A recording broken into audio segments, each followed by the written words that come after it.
Salam sejahtera bagi kita semua. Perkenalkan, nama saya Sharon. Pada kesempatan ini saya akan memaparkan tentang cross-scripting attack. Apa itu serangan XSS? Cross-scripting attack atau cross-site scripting yang disingkat dengan XSS atau sering disebut dengan serangan XSS merupakan jenis serangan injection terhadap situs dengan mengandalkan kelemahan dari target atau pengguna internet. Para attacker menyuntikkan kode HTML atau JavaScript ke dalam sebuah halaman web yang vulnerable atau rentan terhadap XSS.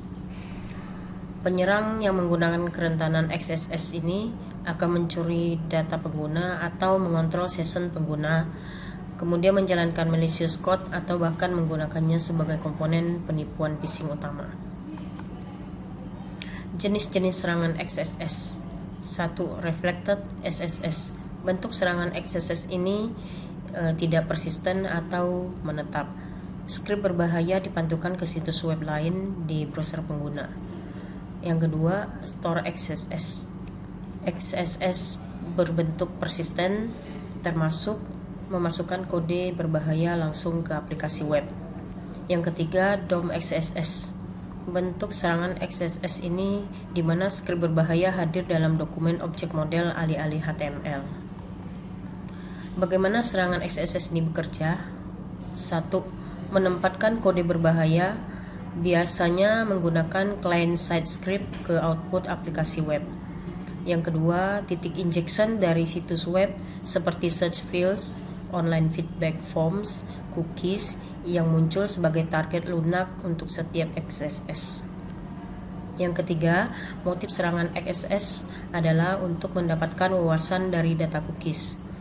Yang keempat, manipulasi DOM atau dokumen objek model untuk mengubah nilai formulir atau mengalihkan tindakan formulir untuk mengirim data yang dikirimkan ke situs web penyerang. Ilustrasi serangan XSS. Ini adalah gambaran dari ilustrasi serangan XSS. Cara bekerjanya, seorang penyerang melakukan injeksi kode HTML ke sebuah halaman web. Kemudian web tersebut diakses oleh pengguna dan skrip injeksi tersebut akan aktif setiap kali pengguna mengakses web tersebut. Terakhir, informasi yang berupa detail login, kemudian cookies dan lainnya akan dikirimkan kepada penyerang tersebut. Dampak dari serangan XSS.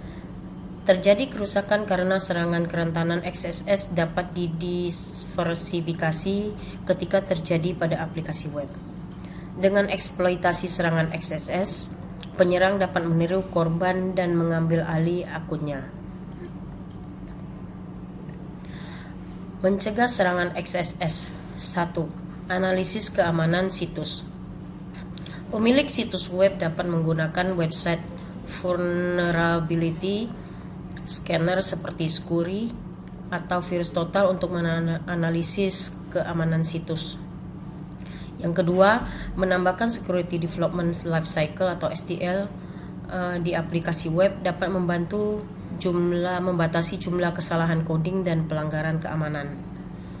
Yang ketiga, mengadopsi Cross Boundaries Policy, memungkinkan pengguna yang diautentikasi untuk kembali memasukkan informasi login mereka sebelum mereka memberikan akses kepada pengguna untuk halaman dan layanan tertentu yang ada di situs web.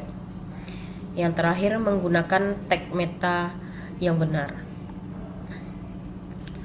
Ini merupakan tabel perbandingan penelitian. Ada 5 buah penelitian yang kita ambil dengan berbagai metode. Yang pertama, judul penelitian peningkatan keamanan web terhadap serangan cross-site scripting atau XSS. Metode yang digunakan adalah post dan pengkodean karakter spesial. Yang kedua, rancang bangun add-ons, deteksi cross-site scripting atau XSS pada peramban Mozilla. Metode yang digunakan naive Bayes dan tenfold cross validation. Yang ketiga, perlindungan prototipe EFB Electronic Flight Bag terhadap serangan XSS cross-site script dengan metode pengujian black box testing. Jadi metode yang digunakan adalah black box testing. Yang keempat, melindungi aplikasi dari serangan cross-site scripting XSS dengan metode meta karakter. Metode yang digunakan adalah sanitize value pass to other system dengan teknik meta characters. Yang terakhir adalah penanggulangan serangan XSS, CSRF, SQL injection menggunakan metode black box pada marketplace event. Black box testing adalah metodenya yang digunakan. Dari kelima penelitian tersebut menunjukkan bagaimana cara mencegah dari serangan XSS. Nah, ini adalah gambaran state of the art penelitian terdahulu dari kelima penelitian yang tadi kita sebutkan. Berikut adalah diagram fishbone dari XSS tersebut. Kita bagikan 5 kategori, yaitu cookies, kode HTML, search field, web, dan client side script. Demikian pemaparan tentang cross-site scripting. Semoga bermanfaat bagi kita semua.